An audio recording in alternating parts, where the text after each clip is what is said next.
Hi everyone, सर्वांचं आपल्या माय creative education या चॅनलमध्ये सर्वांचं स्वागत आहे।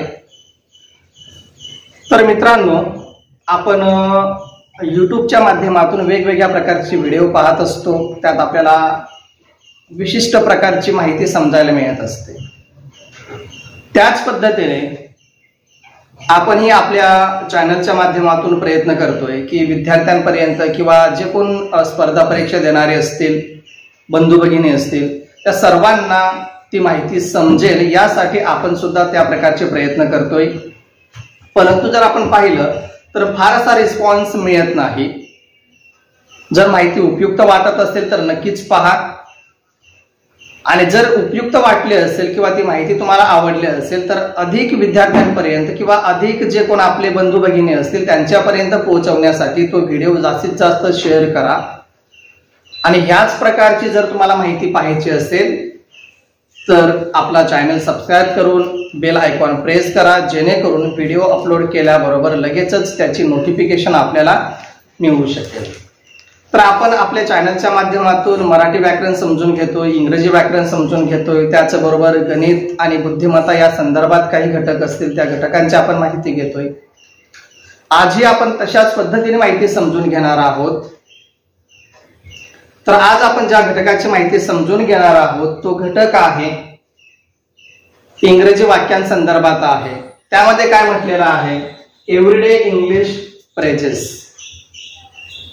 एव्हरीडे इंग्लिश फ्रेजेस म्हणजेच काय की दैनंदिन जी आपण वाक्य बोलत असतो ती वाक्य इंग्रजीमध्ये आपण कशा पद्धतीने बोलत असतो, किंवा समजा मराठी वाक्य असेल तर त्या मराठी वाक्याला इंग्रजी वाक्य काय असतो ते आपण या वाक्यांच्या माध्यमातून समजून घेणार आहोत। साधारण आपण या फळ्यावर, या व्हाईट बोर्डवर आपण 25 वाक्य लिहिलेले आहेत। तर त्या 25 वाक्यांचं आपण वाचन करून ते समजून घेणार आहोत। ते व्यवस्थित ऐका आणि व्यवस्थित समजून घ्या। आवश्यक वाटत असतील तर त्याची नोट डाऊनही तुम्ही करू शकता, ठीक आहे। तर लगेचच आपण समजून घेऊया, आपण जास्त वेळ वाया घालवणार नाही। त्यातील पहिला वाक्य आहे पहा। आता ही जी काही वाक्य आहेत ती वाक्य आपण रोज बोलत असतो, अशा प्रकारची वाक्य आपण रोज बोलत असतो, आणि ह्याच वाक्यांची आपल्याला मदत होणार आहे इंग्रजी शिकण्यासाठी, किंवा आपली जे काही व्होकॅब्युलरी असेल त्यामध्ये जर आपल्याला वाढ घडवून आणायची असेल, भर घालायची असेल तर अशा प्रकारची वाक्य आपल्याला यायला हवी। छोटी छोटी शब्दार्थ आपल्याला माहिती असायला हवी, तरच आपण अशी छोटी वाक्य बोलू शकतो किंवा तयार करू शकतो, ठीक आहे। त्यात पहिला वाक्य आहे पहा, कम इन। कम इन म्हणजेच काय, तर कम इन म्हणजेच आत या। Take it. Take it. Take it means हे घ्या।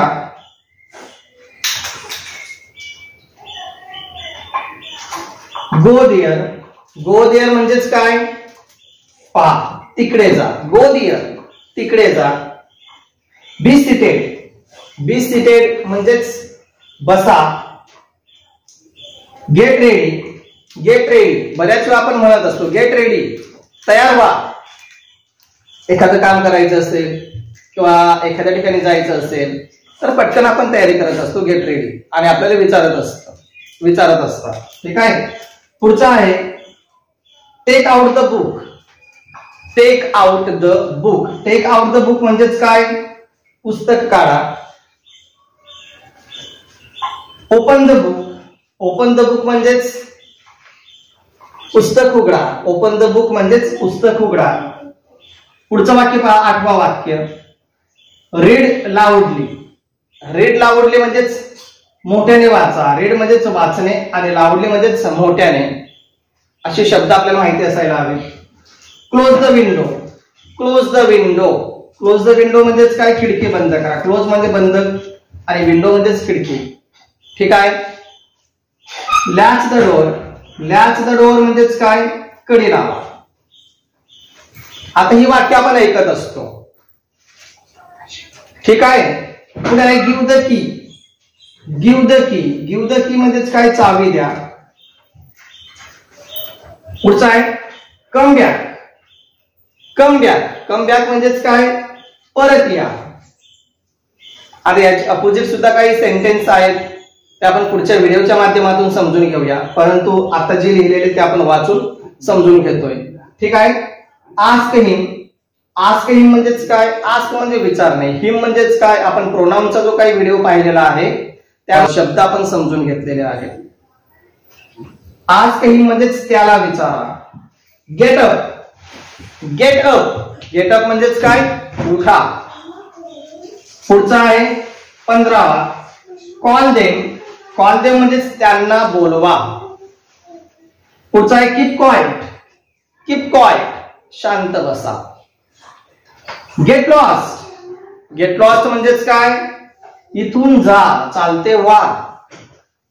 Get down, get down, get down, खाली उतरा. गेट आउट, गेट आउट, बाहेर जा.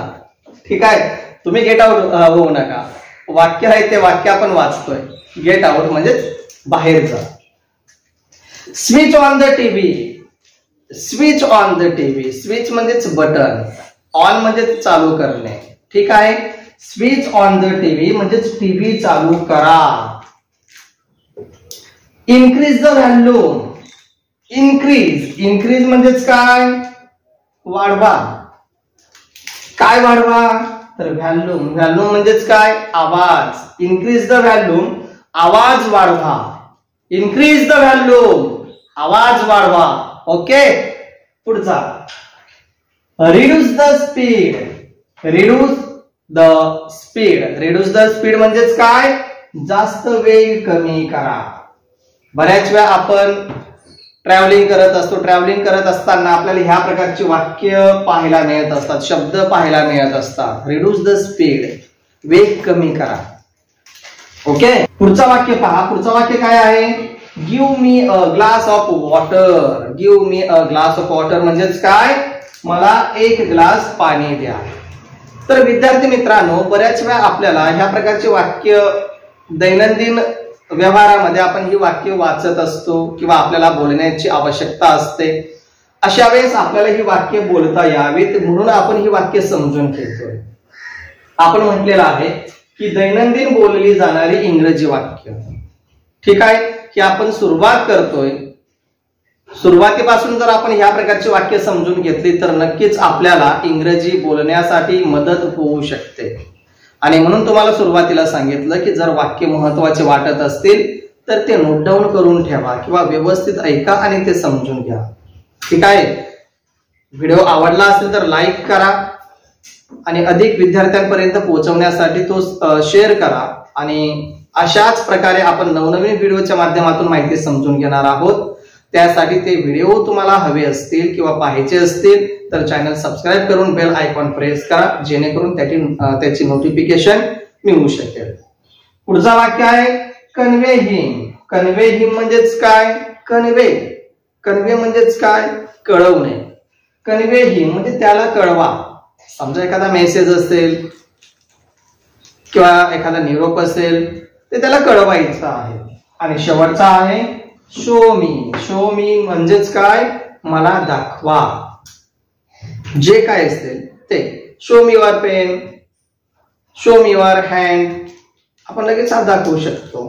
ठीक आहे, तर अशा पद्धतीने आपण ही वाक्य वाचून समजून घेतली. आणखीन तुम्हाला या प्रकारची वाक्य जर समजून घ्यायची असतील तर नक्कीच तुम्ही आपली मतं नोंदवू शकता. लवकरच भेटूया आपण पुढच्या व्हिडिओच्या माध्यमातून. तोपर्यंत बाय बाय, टेक केअर.